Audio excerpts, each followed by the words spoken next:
The Constitution is often regarded as the foundation of American law. However, in 1787, it needed to be ratified by the states, which means formal approval and consent of the states. One of the biggest challenges of the Constitution was how to decide government power. Some were convinced in strengthening the central government, which were known as Federalists, and others wanted the full power to stay with states, which are called Anti-Federalists. At that time, Anti-Federalists or states feared giving more power to the central government. After all, they just fought a war with Great Britain to escape it. That's what happened during the Constitutional Convention. Some states preferred to having the entire power for themselves, while others were Federalists, and needed a law to balance the power between states and the federal government.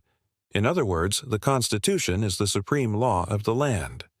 Article 7 mentioned that for the Constitution to take effect, it needs 9 states' ratification. At the time of the U.S. Constitution Convention in 1787, there were Federalist and Anti-Federalist. Remember when we discussed in Part 6 the Supremacy Clause and how the federal government needed to balance the power of the states.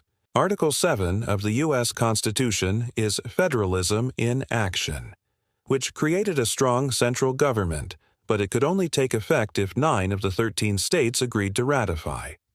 Delaware became the first state to ratify the Constitution, and some states did not agree to ratify unless it included a Bill of Rights to include freedom of speech and freedom of religion in specific Massachusetts, Maryland, and South Carolina.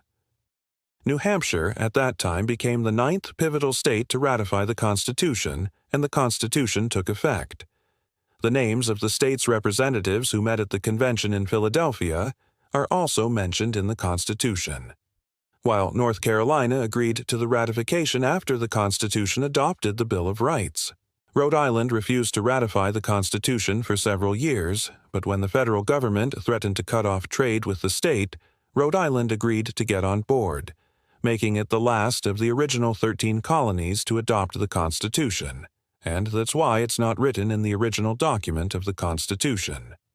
Making the U.S. Constitution now the oldest operating constitution in the world, and without Article 7 there wouldn't be a Bill of Rights, which we are going to discuss in the next parts. Article 7 of the U.S. Constitution also states the date of the execution of this Constitution. And that's it for Article 7.